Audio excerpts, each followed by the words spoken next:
बलूचिस्तान से जो खबर आ रही है बहुत खराब आ रही है, क्योंकि बलूचिस्तान में मैंने आपको बोला बलूच भाइयों का रेजिस्टेंस जारी है।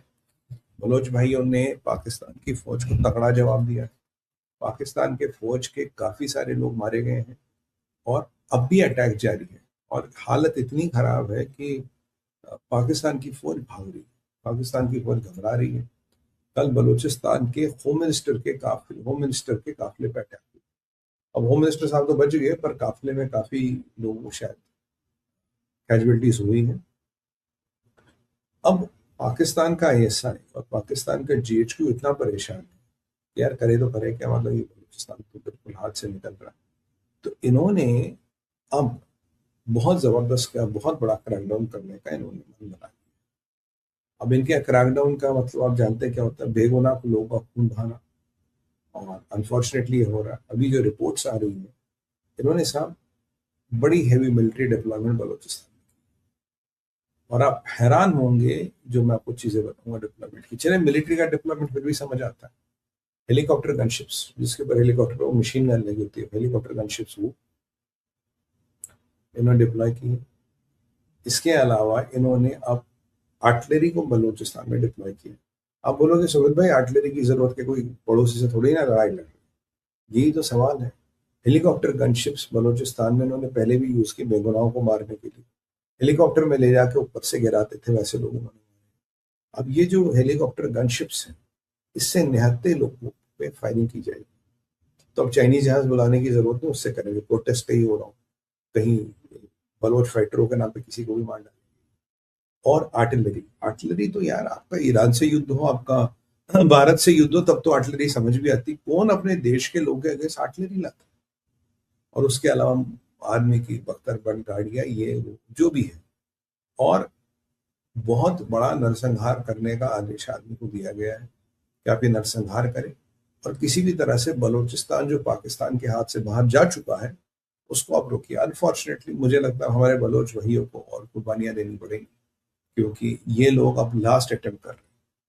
क्योंकि इनके इंटरनली एक्सटर्नली ये तो बात समझ आ गई कि बलूचिस्तान हमारे हाथ से गया। अभी एक लास्ट अटेम्प्ट कर रहे हैं कि क्या बलूचिस्तान को अब भी बचाया जा सकता है। मेरे को पर्सनली तो लगता नहीं बचाया जाएगा, बट ये लोग अटेम्प्ट करेंगे, ये लोग पूरी कोशिश करेंगे बलूचिस्तान को बचाने के लिए। अब देखते हैं क्या होता है। और जिस हिसाब का असला बारूद और डिप्लॉयमेंट हो रहा है, unfortunately we might be looking at lot of people dead. मतलब बड़ी अनफॉर्चुनेट न्यूज़ है, पर मुझे आपसे बोलनी पड़ेगी, क्योंकि बलूचिस्तान में खून की होली खेलने के इरादे से पाकिस्तान की सरकार आ गई।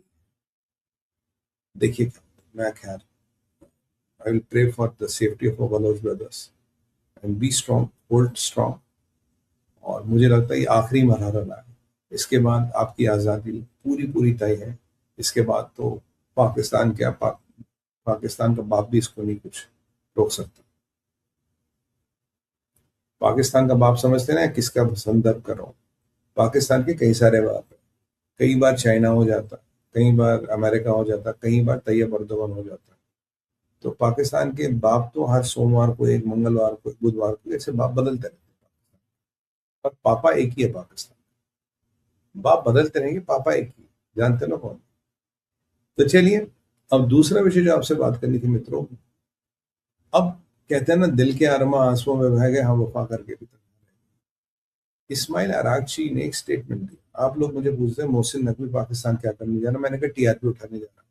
मोहसिन नकवी ईरान क्या करने जाना, मैंने कहा भैया फोटो वोटो खिंचाएगा, फिर लाहौरी चूरन बांटेंगे, बड़ी नेगोशिएशंस कर रहे, ये कर रहे। और अभी शहबाज शरीफ का 2 दिन पहले एक स्टेटमेंट आया था कि भाई पाकिस्तान और बहुत नेगोशिएशन कर रहा है और बहुत जल्दी डील आने वाली। और हमारे यहाँ कुछ बेवकूफ ऐसे हैं मीडिया में, उन्होंने उठा के छाप दिया बहुत जल्दी जी डील आने वाले। मैंने कहा यार तुम क्या, मतलब कहीं कोई ट्वीट आ जाता तो उसको लेके आर्टिकल लिखते हो क्या? अगर तुम्हें ये सिचुएशन समझ आती, डील आ ही नहीं सकती। क्योंकि कहानी क्या है, जिससे ट्रंप बात कर वो एक अलग गुट है, और जिससे ये अराची और ये गिलाबाफ और ये वाहिदी इत्यादि इनका अलग ग्रुप। तो ये दो ग्रुप तो आपस में बात ही नहीं कर रहे। तो डील अगर वो पावरफुल हो गया, वो इस ग्रुप पे हावी हो गया, तो डील हो सकती है, अन्यथा डील आने की बात ही नहीं। और पाकिस्तान कह रहा है जी डील आने वाली, पाकिस्तान इसी ग्रुप से बात करता है, ये ग्रुप अमेरिका से बात ही नहीं करता। अभी परिस्थिति ये है, अराची कह रहा है कि भाई हम अमेरिका से हमारी कोई बातचीत नहीं है, इनकी उनके ग्रुप की। अमेरिका किसी दूसरे ग्रुप से बात करा, 6-7 खेमे हैं वहां पे। तो कह रहा मैं मतलब मेरा कैंप, अब वो कैंप अपने आप को फिलहाल ईरान कहता है कि मेरा कैंप जी बातचीत कर रहा है और हम अमेरिका से बातचीत नहीं कर रहे। और आने वाले टाइम में हमें अमेरिका से बातचीत करने के लिए कोई जरूरत भी नहीं, there is nothing which is decided कि हम अमेरिका से बातचीत करेंगे नहीं करेंगे, कब करेंगे, कुछ भी हमारा डिसाइडेड नहीं है। बहुत बढ़िया, शानदार। और अराची ने ये भी कह दिया कि भाई पाकिस्तान को हमने कोई मैंडेट नहीं दे रखा कि हमारे बिहाफ पे वो अमेरिका से बात करे या हमारे लिए मीडिएशन करे। तो वी हैव, तो पाकिस्तान के पास ऐसा कोई ईरान का मैंडेट नहीं है। इनके अमेरिका भी कह रहा है कि अगर तुम्हारा खुद्दू बना रहे हैं भैया, हमने कुछ नहीं बोल रखा इनको बात करने का, अपनी डॉलर वॉलर छापने के चक्कर में। पाकिस्तान को देख के मुझे याद आता है चाइनीज मैच में, चाइना में मेल फीमेल रेशियो हिल गया तो मैच मेकरों की बड़ी जरूरत पड़ती है। अब मैच मेकर वहां क्या है, किसी भी महिला की किसी पुरुष से मीटिंग कराएगा, चाहे शादी हो ना हो, कुछ भी उल्लू लो, अपने 100 युवा ले लेता लाल लिफाफे में रख के। तो पाकिस्तान वही है, ये चाइनीज मेल मैच मेकर, मुझे लगता है चाइना से बड़ा प्रभावित है। तो अब ईरान कह रहा कि हमने तो भैया इनको ना ऑथराइज कर रखा, ना बता रखा मीटिंग करने में। तो मतलब अमेरिका कोई बता रहा है ये अगर आपके पास आए तो ये अपने $100 कमाने के चक्कर में आ रहे हैं, इनकी औकात कुछ नहीं है। अब सवाल ये है कि पाकिस्तान मीटिंग कर नहीं रहा, कतर मीडिएशन कर नहीं रहा, ईरान इनसे डायरेक्ट बात नहीं कर रहा, ईरान को करनी नहीं, अमेरिका किसी और खेमे से बात कर रहा, तो पाकिस्तान का क्या? राम नारायण बाजा बजाता कुछ भी नहीं होगा। अब अमेरिकन ने कहा कि, और बोला भाई आप पाकिस्तानियों से क्या मीटिंग होती है आपकी? बोला ईरानियों को, ईरानी कहते हैं भाई पाकिस्तान यहाँ आता, हम अपना पॉइंट ऑफ व्यू बोलते हैं, आप पड़ोसी मुल्क हो, हमारा पॉइंट ऑफ व्यू जानने आते हो, हम आपको चाय पिलाते, पॉइंट ऑफ व्यू बोलते, बोलते भाई जहाज में बैठ निकल ले पतली गली से, ठीक है। इसके अलावा हमारी आपसे कोई बात नहीं होती, beyond point of view we don't talk anything to. और उसमें हम आपको कुछ इन्फॉर्मेशन देते थे, इन्फॉर्मेशन हमारे क्लेम्स है, हमने यहाँ ये किया वहां वो किया, वो हमने आपको बताया। तो आज पाकिस्तान का पत्ता पूरा काट दिया अब्बास अराची, क्योंकि मुझे लगता है अराची को भी ये लग गया, IRGC को भी ये लग गया, दो मुंह साफ है, अमेरिकनों की रोटी खाते और हमारे सगे बनते, और बाद में गणित ये लगाएंगे कि ज्यादा डॉलर कहां से मिलेंगे, उसके साइड आएंगे, दूसरे की इंफॉर्मेशन भेज देंगे। तो ईरान ने भी पूरी पूरी तरह से पाकिस्तान को लात मार दी है। बहुत बहुत ही उम्दा खबर है, बहुत जबरदस्त खबर। मैंने कहा ये बात आपको बता रहे, आप ये सुन के खुश हों। अब पाकिस्तान से चले छोटे पाकिस्तान, यानी कि बांग्लादेश, ईस्ट पाकिस्तान की तरफ बांग्लादेश। अब मैं उसे ईस्ट पाकिस्तान ही कहना पड़ता है। ईस्ट पाकिस्तान में परेशानी बढ़ गई।